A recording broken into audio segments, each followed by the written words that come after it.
Earlier this month, I covered an article from Games Industry on my other channel, where I post videos like this pretty regularly, actually, that confirmed there were a grand total of 18 countries that were backing a report calling for countries to regulate loot boxes in video games. These include gacha games like Genshin Impact, Punishing Gray Raven, Azure Lane, Arknights, but more than that, non-gacha games like Overwatch, Apex Legends, League of Legends, or Lost Ark. This report, this decision by an overwhelming number of countries spells potential doom for the entire online gaming industry within Europe. Quick shout out to our patrons over on Patreon. This allows you to directly support us if you're interested. Every patron will have their name appear at the beginning of every single YouTube video, and you'll be immortalized in the MMO genre forever. Now, according to Games Industry, 18 different countries have backed a report calling for loot box regulations, dubbing the practice of gacha games exploitative and offering ideas on how they can improve in-game transactions. And you know what? Alright, I'll be honest, loot boxes, gacha systems, they're all incredibly exploitative. They prey on people's inability to control their urges. When Genshin Impact launched, MRSSSTIX spent hundreds of dollars on stream and continued to waste hundreds of dollars every time a new waifu was released.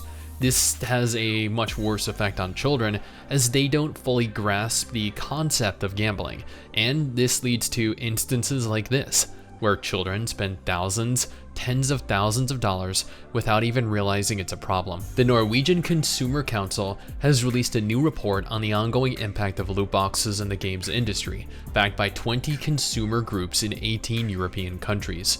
The report gives an outline of the history of monetization in games and how practices around loot boxes and in-game currency have evolved to exploit consumers. It highlights deceptive design in games, tricks that exploit cognitive or behavioral biases to incentivize spending.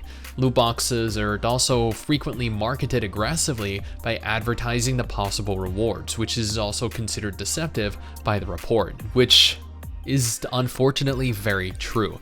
Every time you log into a gacha game, you're bombarded with endless banners showcasing all of the incredible looking waifu and husbando bait. Did you know that for the next 4 hours only, you can get these XP items, these gems, and in-game currency at a 60% discount? But you have to act fast because after the 4 hours are up, the deal will disappear forever. And it works. Typically, if I were to go about purchasing those separately, it might cost me over $10. But with this, $4.99, it's only one time, right? And it isn't going to put me out of pocket. Oh, hold on, wait, there's actually an even bigger package that could save me even more money.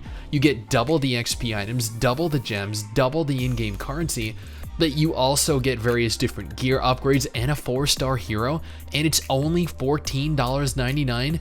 Dude, this is actually a steal. Holy crap. And it expires in 1 hour? This doesn't leave me very long to contemplate my options. And that right there is just a single example, one that I've seen happen all too frequently. 2 case studies of particularly predatory practices are also included in the document. It details how loot boxes are implemented in FIFA 22 and in Raid Shadow Legends, and the problems that it presents. And oh god, Raid Shadow Legends, the game that paid YouTubers and streamers thousands of dollars to fly out to events, then proceeded to claim that they've never sponsored any creators. You couldn't have made a better case for suspicious malpractice. And this is where things begin to get interesting. The report rounds up by listing several actions that the industry and its regulators can take to improve the landscape around loot boxes. This includes banning the aforementioned deceptive design, meaning either gacha games, games that implement any form of loot box, remove the feature entirely from their core, or cease distribution within their country. In essence, banning them. Denoting all in-game purchases in real-world currency, meaning explicitly stating exactly how much money X item or Y service will cost.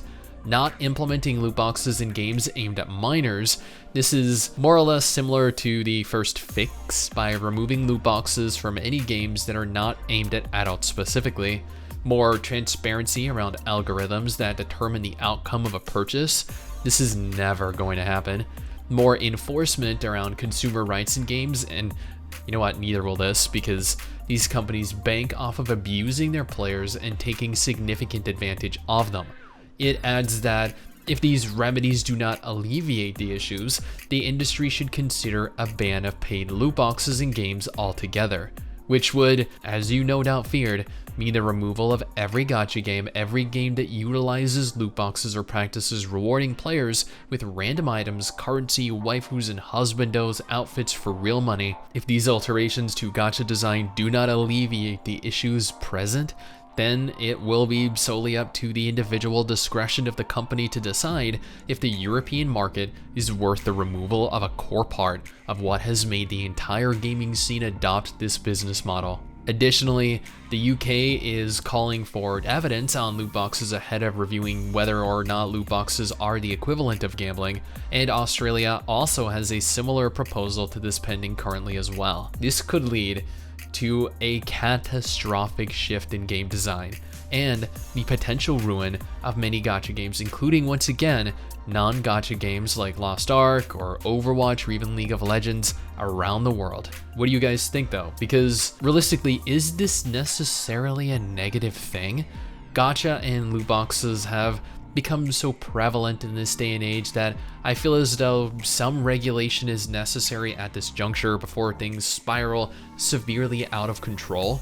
We've all seen the various malpractices that Cooney Crossworlds has been engaged in and bore witness to the horrendous state of Diablo Immortal. Heck, I knew people in Perfect World and Tales of Pirates over 14 years ago that spent tens of thousands of dollars on RNG packs to get the best gear obtainable in-game. And while I feel pretty strongly about monetization and business models in video games, I feel the same about play to earn, blockchain, and NFTs as well. We're letting all these predatory monetization models just decimate the gaming scene, and it's gotten pretty disgusting. If more countries do impose restrictions on practices like this though, we might finally see a positive shift in the industry. But maybe that's just me. Again, what do you guys think?